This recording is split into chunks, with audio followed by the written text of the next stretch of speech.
దిన్నకు దిన్నకుతా గల గల గల గల గల గల గల గల దిన్నకు దిన్నకుతా గజ్జలనే కట్టి తమరుకమే పట్టి నాట్యమే చేయుట అమ్మకు ఇష్టమట.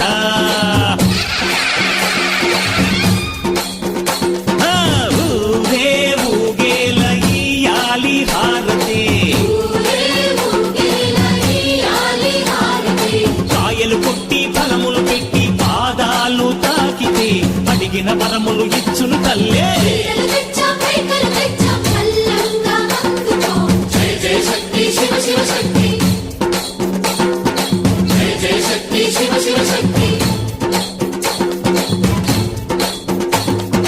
కంచిలో కామాక్షమ్మ, మధురలో మీనాక్షమ్మ నువ్వే అమ్మ, కాశీలో అన్నపూర్ణవే, శ్రీశైలం భ్రమరాంబ